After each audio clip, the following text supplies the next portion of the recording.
Hello, good evening, नमस्कार। कैसे हैं आप सभी लोग? मैं बबीता त्यागी, आईसीएस कोचिंग सेंटर के इस ऑफिशियल यूट्यूब चैनल पर आप सभी का स्वागत है।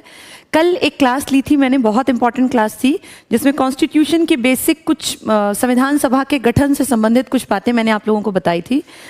देखो बच्चों, जो ये टॉपिक मैं कराती हूँ ना, मेरा टारगेट क्या है, ऐसा नहीं है कि मैं 100% आप लोगों को गारंटी दूं कि आप सिर्फ इससे पढ़ लीजिए और आप पास हो जाएंगे, ऐसा बिल्कुल नहीं है। ये स्पष्ट बता दूं, क्योंकि कुछ बच्चे जो हैं उन्हें नहीं पता होता और वो सोच के ये बैठ जाते हैं कि बस एक क्लास ले लेंगे और हमारा एग्जाम पास हो जाएगा। ऐसा बिल्कुल नहीं है। ये क्लासेस जो हम ऑनलाइन प्रोवाइड करा रहे हैं, ये सिर्फ एक बेस का काम कर सकती हैं बच्चों, सभी स्टूडेंट्स के लिए है ये। अगर कोई टीचर्स जुड़े हैं तो ठीक है, उन्हें कोई दिक्कत नहीं है, लेकिन जिनका टारगेट है गवर्नमेंट जॉब का एग्जाम क्रैक करना, उन्हें इसको सिर्फ एक बेस मानना चाहिए। और इन टॉपिक्स को साथ साथ किताबों से, बहुत सारे अच्छे पब्लिशर्स हैं, अच्छे राइटर्स हैं, उन लोगों की किताबों से साथ साथ पढ़ते चलना चाहिए। आज जैसा कि आप देख पा रहे होंगे, मैंने बोर्ड को पहले से काफ़ी सारा भर दिया है, और ये बोर्ड अगर आपको दिखाई दे रहा हो प्रॉपर्ली, मैंने प्रस्तावना लिखा है, प्रीएम्बल ऑफ इंडियन कॉन्स्टिट्यूशन, जो अगर नहीं भी समझ में आएगी लिखी हुई तो कोई इशू नहीं है। आप एक बार वीडियो को ध्यान से सुन लीजिएगा। इसके बाद किसी भी किताब जो आप पढ़ते हैं, जीके की कोई भी नॉर्मल किताब, उससे उठा के पॉलिटिकल साइंस का प्रस्तावना का टॉपिक खोलिएगा और उसके बाद दोबारा से इन बातों को सुनिएगा, समझिएगा। आप पाएंगे कि आपकी प्रस्तावना का टॉपिक तैयार हो गया, ठीक है। लेकिन किताब उठानी पड़ेगी, बिना किताब के कोई पास नहीं होगा। मैंने खुद भी अपनी जॉब की जब तैयारी की थी तो उस टाइम किताबों का सबसे बड़ा सहारा लिया था। टीचर्स एक रोल प्ले कर सकते हैं, ऑनलाइन टीचर्स से काफ़ी कम रोल प्ले करता है, और बिना टीचर्स के, बिना ऑनलाइन के बच्चे के लिए पढ़ना मुश्किल है किताब। इसलिए इन दोनों को एक तरह से प्लेटफॉर्म की तरह देखना चाहिए। और अगर आगे बढ़ना है, अब आप मान लीजिए कहीं दूर दराज गांव में रहते हैं, आपके लिए पॉसिबल नहीं है कोचिंग पे आ पाना, तो मैं मानती हूँ कि 1% हम ये सोच लें कि चलो यार, जैसे भी हिसाब बन पड़े जिस बच्चे का, उसका भला हो। लेकिन बच्चों, फैक्ट ये है कि आज के इस बहुत ज़्यादा कंपटीशन के दौर में आपको पढ़ने के लिए थोड़ी सी मशक्क़त करनी पड़ेगी, आपको गाइडेंस चाहिएगी 100%। जो लोग सिर्फ ऑनलाइन पढ़ते हैं, उन्हें और ज़्यादा मेहनत करनी चाहिए, क्योंकि उनका कंपटीशन उनके साथ है जिनके सामने टीचर्स पढ़ाते हैं, ठीक है। चलिए, प्रस्तावना का एक इंपॉर्टेंट टॉपिक आज मैं पढ़ाने जा रही हूँ। सबसे पहले तो आप देख पा रहे हैं यहाँ 10-12 लाइन लिखी हैं। इन लाइंस में मैंने ऐसा क्या अलग करना है इस क्लास में कि ये आपको किताब से पढ़ने में समझ नहीं आती। पहले मैं एक 2 मिनट में इस पूरे को डिफाइन कर देती हूँ कि ये लिखा क्या है, ताकि अगर ये विजिबिलिटी में कम हो तो भी दिक्कत ना आए। सिर्फ पढ़ाऊंगी पहले, इसके बाद मैं इसको एक्सप्लेन करूंगी, वो मेरी जिम्मेदारी है। ये प्रस्तावना आपको समझ में आ जाएगी। देखिए, स्टार्टिंग किससे है।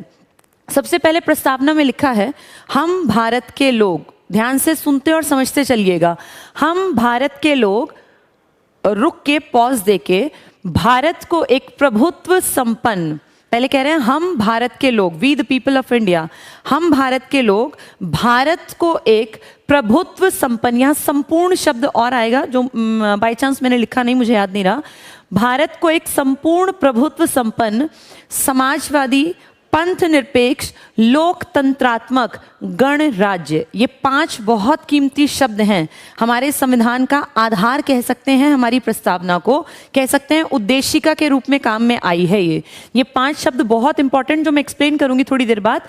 प्रभु सत्ता या प्रभुत्व संपन्न, इसके बाद समाजवादी, पंथ निरपेक्ष, लोकतंत्रात्मक गणराज्य, ठीक है। आगे कहते हैं, बनाने के लिए और उसके समस्त नागरिकों को, यानी सभी लोगों को, सभी सिटीजन्स को सामाजिक, आर्थिक और राजनीतिक न्याय, बहुत काम की चीज है, 3 तरह का न्याय, सामाजिक, आर्थिक और राजनीतिक न्याय, विचार अभिव्यक्ति, विश्वास, धर्म, उपासना की स्वतंत्रता, प्रतिष्ठा और अवसर की समता प्राप्त कराने के लिए, और उन सब में व्यक्ति की गरिमा और राष्ट्र की एकता और अखंडता सुनिश्चित करने वाली बंधुता बढ़ाने के लिए दृढ़ संकल्प होकर अपनी इस संविधान सभा में आज तारीख 26 नवंबर 1949, मैंने नवंबर इंग्लिश में लिख दिया है, वहां ये हिंदी में लिखा हुआ है, इतना आप समझ सकते हैं, को एतद द्वारा इस संविधान को अंगीकृत, अधिनियमित और आत्मार्पित करते हैं। ये कुछ खास शब्द हैं जो समझना बहुत ज़रूरी है। मैं जानती हूँ क्योंकि मैं भी स्टूडेंट रही हूँ, 99.9% स्टूडेंट्स इस प्रस्तावना को बहुत मोटा मोटा ऊपर से देखते हैं। 4 शब्द ऊपर के पढ़ लिए, 4 नीचे के, हो गई प्रस्तावना पूरी। ऐसा नहीं है बच्चों, ये बहुत डिटेल में इसको समझने की ज़रूरत है, क्योंकि प्रस्तावना को उद्देशिका का दर्जा मिला है। जैसे हमारे उद्देश्य है ना, इस संविधान को जब लिखा गया तो संविधान लिखते टाइम कुछ उद्देश्य थे कि भाई सिस्टम ऐसे रन करेगा, देश इस तरह से चलेगा। उस उद्देश्य, उन उद्देश्यों का वर्णन कहीं ना कहीं इस छोटे से पैराग्राफ में आ गया है, इसीलिए इसको उद्देशिका का भी दर्जा दिया जाता है। अब मैं एक्सप्लेन करती हूँ ये शब्द कौन कौन से इंपॉर्टेंट हैं। देखो ध्यान दो, सबसे पहले लिखा है हम भारत के लोग, भारत को एक संपूर्ण प्रभुसत्ता संपन्न। सबसे पहली लाइन में इंपॉर्टेंट बात जो आपको ध्यान रखनी है, भारत एक बार, भारत दूसरी बार। पूरी प्रस्तावना में तीसरी बार भारत शब्द का यूज नहीं किया गया। ये क्वेश्चन आ सकता है कि भारत शब्द प्रियम्बल में या हमारे संविधान की प्रस्तावना में कितनी बार उल्लेखित हुआ है? सिर्फ 2 बार, और वो भी पहली ही लाइन में, हम भारत के लोग, भारत को, इसके बाद भारत का कहीं जिक्र नहीं आया। ठीक है, पहली चीज। दूसरी चीज, हम भारत के लोग, इंपॉर्टेंट, ये हम लोगों की बात कर रहे हैं। संविधान लिखने वाली संविधान सभा अपने आप को रिप्रेजेंटेटिव मान रही है और वो कह रही है कि आज हम इसको अंगीकृत, अधिनियमित, आत्मार्पित करेंगे। और कौन करेंगे? हम भारत के लोग। यानी हमारे देश की मेन ताकत इस भारत की जनता है, इस भारत के लोग जो आम लोग हैं, हम सब हैं इस देश की ताकत। और संविधान लिखते टाइम ये लिखित में है कि इस देश में सारी ताकत, हर चीज के पीछे जो खड़ी है वो यहाँ की जनता है। इसलिए स्टार्टिंग के शब्दों को समझना है। मैंने इसीलिए, मेरा टारगेट ही ये है कि हर एक शब्द के मायने आपको समझ में आए। ऐसे ही नहीं है कि कोई भी शब्द उठा के इसमें लिख दिया, इनका बहुत बहुत इंपॉर्टेंट मीनिंग है। तो पहली चीज, हम भारत के लोग, भारत को, 2 बार भारत आया और जनता में शक्ति यहां पर पहली लाइन से क्लियर हो गई कि यहां पे शक्ति जो है वो जनता के हाथों में निहित है। आगे बढ़ते हैं, कुछ शब्द हैं खासे। प्रभुसत्ता संपन्न या प्रभुत्व संपन्न। अगला शब्द है समाजवादी।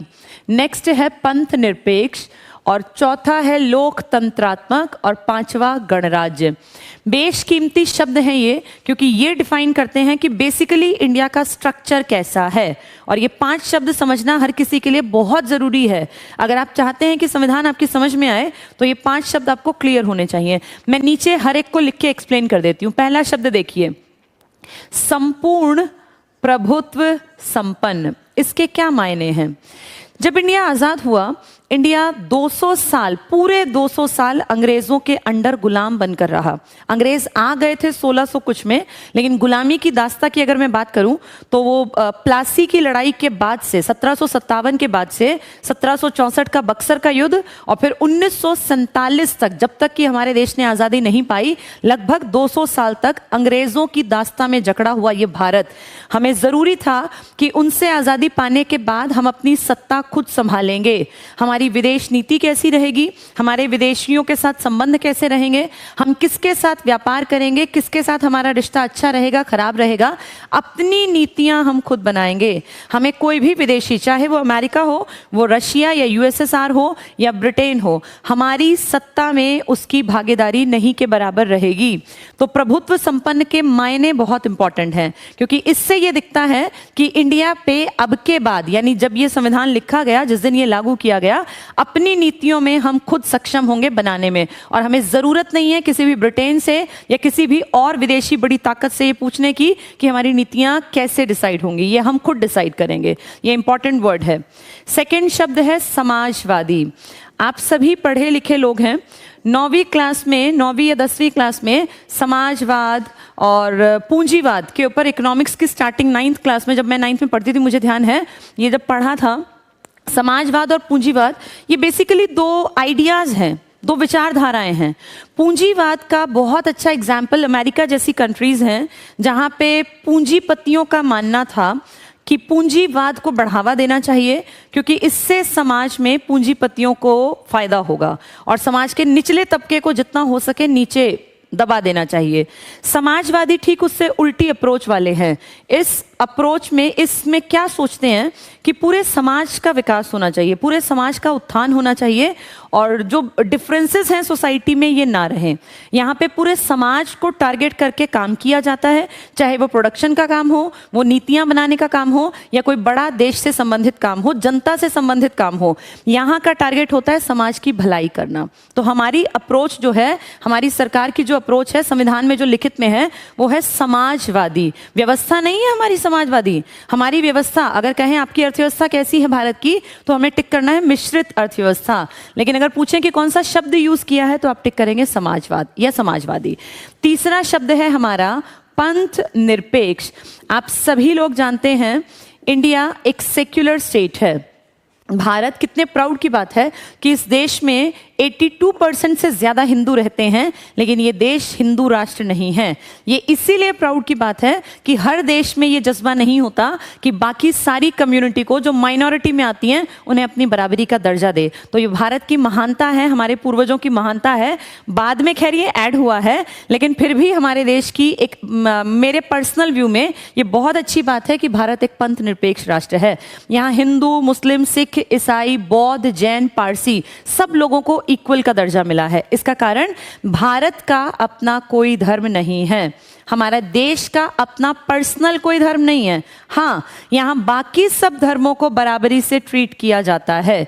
कितनी अच्छी चीज़ है ये, दोनों अपोजिट बातें हैं। भारत जो देश है हमारा, इसका अपना कोई धर्म नहीं है, पर्सनल भारत का कोई धर्म नहीं है, लेकिन हमारे इस देश में जितने भी लोग हैं, विभिन्न धर्मों के लोग हैं, उन्हें हमारे देश का संविधान इक्वल ट्रीटमेंट की बात करता है। तो इससे ज़्यादा प्राउड की बात क्या होगी कि उल्टी बातें हैं। इस देश में ज़्यादा बाहुल्य में रहता है हिंदू कम्युनिटी के लोग, लेकिन हमारे देश के संविधान में ये लिखित में है कि हमारे देश में सारे धर्म बराबरी से ट्रीट किए जाएंगे। तो अपने आप में ये अनोखी बात है।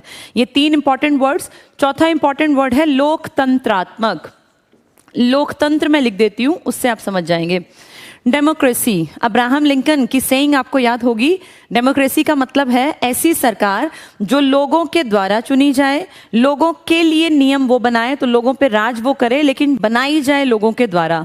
तो डेमोक्रेसी में सबसे इंपॉर्टेंट है जनता, क्योंकि ये हमारा तंत्र है। शब्दों में देखो, लोगों का तंत्र, जनता का तंत्र है।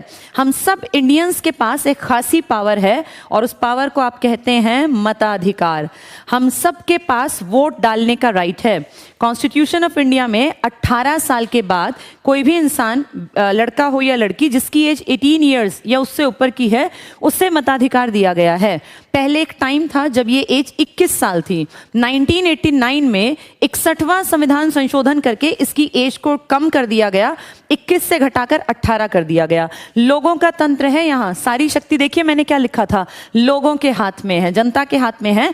ये हमारी पावर है। हर 5 साल में हम चाहें तो बीजेपी की सरकार ले आए, हम चाहें तो कांग्रेस की, और जनता चाहे तो गठबंधन की सरकार बनवा सकती है। तो सारी पावर जो है इस देश में वो लोगों के हाथ में है। यहाँ तंत्र चलता है लोगों का, इसलिए लोकतंत्र है। 5वां शब्द मैंने लिखा है गणराज्य। गणराज्य, लोकतंत्र और गणतंत्र अगर मैं कहूं तो बहुत सारे लोग सोचते हैं कि ये एक ही है, ऐसा नहीं है। गणराज्य या गणतंत्र का मतलब है इस देश का सबसे बड़ा आदमी। इस देश में 2 सबसे बड़े आदमी हैं ना, एक संवैधानिक प्रमुख और एक वास्तविक प्रमुख, जो एक पीएम है और एक राष्ट्रपति हैं। इस देश का जो सबसे बड़ा मुखिया है, उस आदमी की पोस्ट इस देश में पैतृक नहीं है, और वो एक लिमिटेड टाइम पीरियड के लिए, एक अवधि के लिए बनाए जाते हैं। जैसे मैं एक एग्जाम्पल की बात करूं तो 5 साल। ये 2 कंडीशंस क्लियर करती हैं कि इंडिया में गणतंत्र है। गणतंत्र है, लोकतंत्र तो है ही है, लोगों का राज तो है ही है, लोगों की चुनी सरकार का राज है।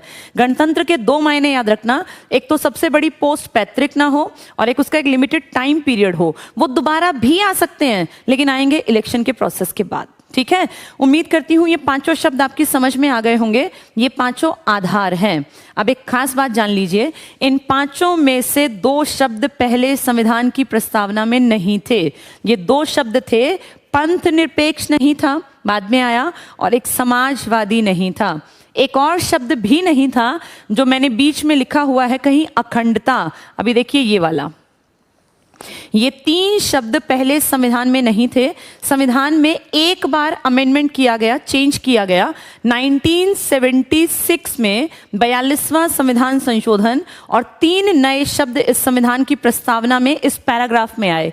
दो तो आप देख पा रहे हैं, समाजवादी और पंथ निरपेक्ष, और एक शब्द आया अखंडता। एग्जाम में ये भी आ सकता है, वो पूछ सकते हैं कि संविधान की प्रस्तावना को कितनी बार संशोधित किया गया, तो आप टिक मार्क करके आएंगे केवल एक बार। संशोधन एक बार हुआ, लेकिन उस अमेंडमेंट से वर्ड्स कितने आए? तीन शब्द। कौन कौन से? समाजवादी, धर्मनिरपेक्ष या पंथ निरपेक्ष और अखंडता। याद ना रहे कोई दिक्कत नहीं है, ऐसे याद कर लेना। समाज और धर्म के या पंथ के टुकड़े नहीं करने चाहिए।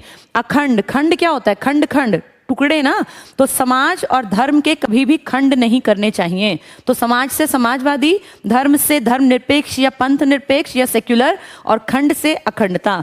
ये तीन शब्द लेटर स्टेज में आए हैं, सिर्फ एक बार अमेंडमेंट के थ्रू आए हैं। ये इंपॉर्टेंट बात है, कई बार एग्जाम्स में देखी जाती है। चलिए आगे बढ़ते हैं।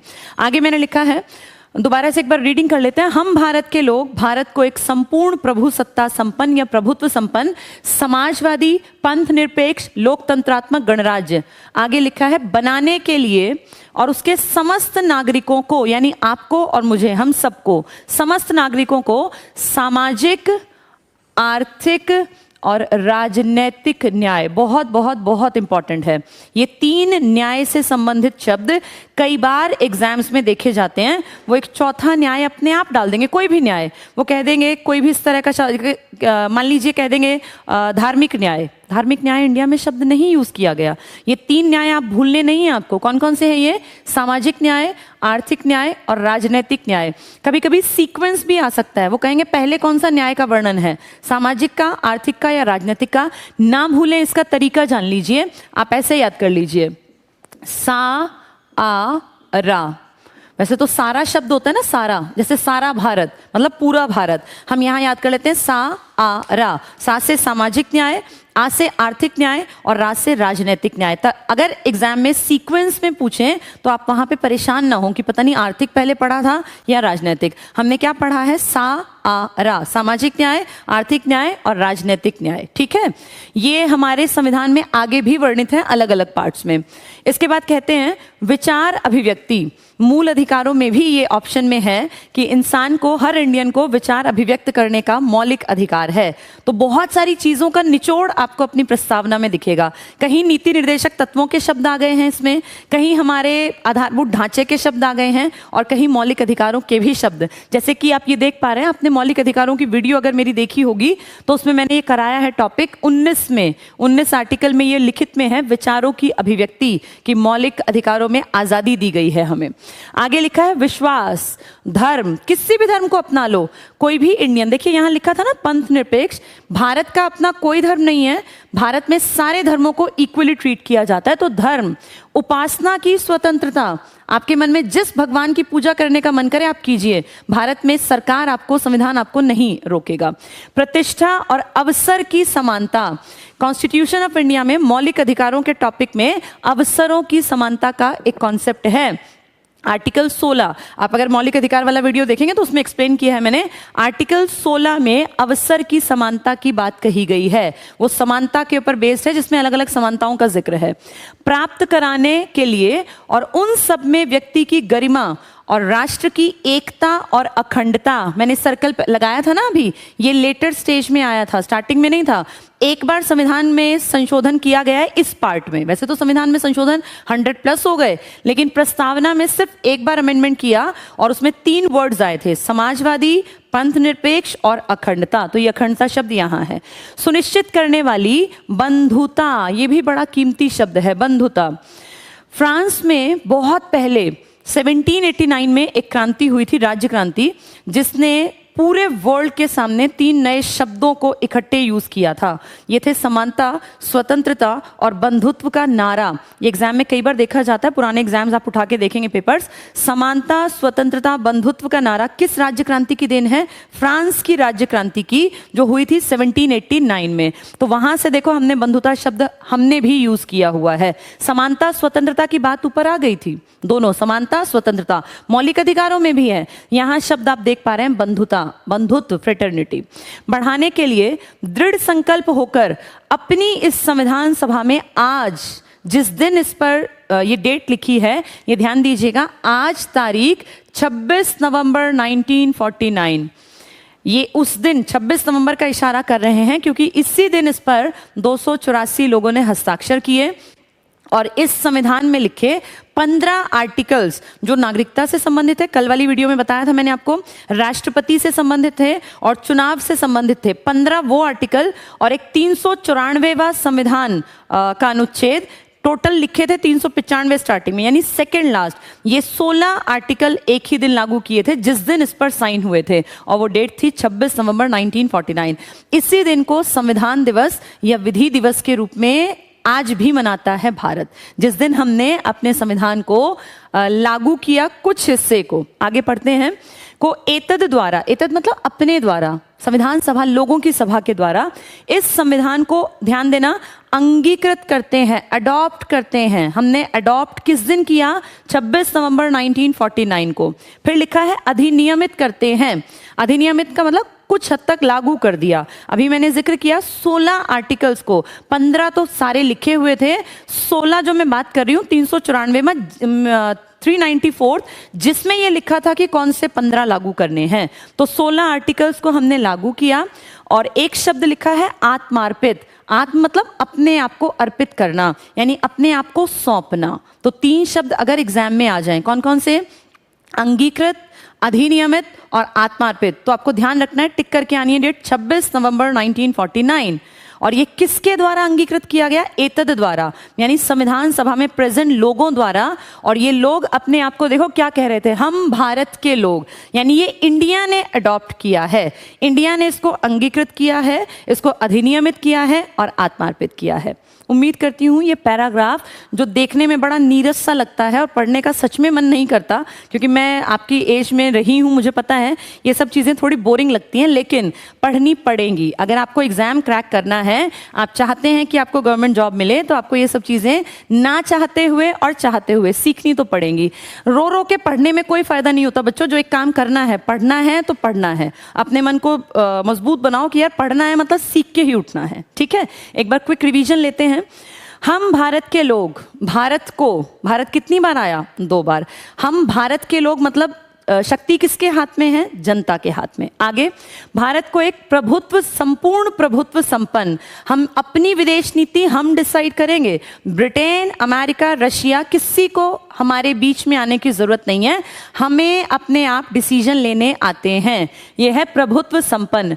समाजवादी, जिसमें समाज की भलाई टारगेट रखा जाए। पंथ निरपेक्ष, भारत का कोई धर्म नहीं है अपना, लेकिन भारत कहता है मेरे लिए, हमारे देश में सारे धर्म बराबर हैं। लोकतंत्र, लोगों का तंत्र, 5 साल में वोटिंग राइट का यूज करती है पूरे भारत की जनता, और हम अपने जो हमारे ऊपर राज करेंगे जो लोग, या जो हमारे लिए काम करेंगे, हमारे रिप्रेजेंटेटिव, उन्हें हम खुद चुनते हैं। राज करना थोड़ा नेगेटिव है, इसलिए हम कहते हैं कि भारत का प्रशासन जो संभालेंगे या कामकाज जो संभालेंगे। गणराज्य, भारत की सबसे बड़ी पोस्ट का पद पैतृक नहीं है, उनका अगला बेटा ही देश का राष्ट्रपति नहीं बनेगा, पीएम नहीं बनेगा, और उनका एक लिमिटेड टाइम पीरियड है बनाने के लिए। और उसके समस्त नागरिकों को 3 तरह का न्याय, कौन कौन सा?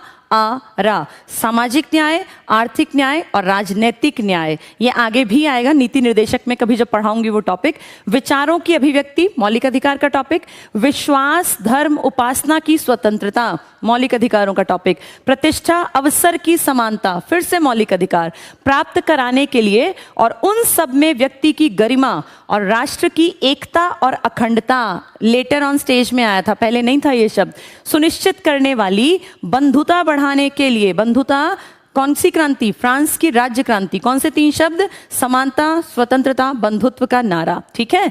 दृढ़ संकल्प होकर अपनी संविधान सभा में आज, कौन सी तारीख? 26 नवंबर 1949 को एतद द्वारा इस संविधान को अंगीकृत करते हैं, अडॉप्ट करते हैं, अधिनियमित करते हैं, इसके कुछ पार्ट्स को आज लागू करते हैं और अपने आप को अर्पित करते हैं, इस इंडिया को, यहाँ की जनता को अर्पित करते हैं, क्योंकि स्टार्टिंग में हम भारत के लोग लिखा है। उम्मीद करती हूँ ये थोड़ा सा घुमावदार सा टॉपिक, कॉम्प्लेक्स सी बातें, लेकिन अगर 2-4 बार आप सुन लेंगे तो शायद आप लोगों की समझ में आ जाएंगी। और बहुत सारे एग्जाम्स आजकल घुमा फिरा के इनके ऊपर क्वेश्चंस डालने लगे हैं।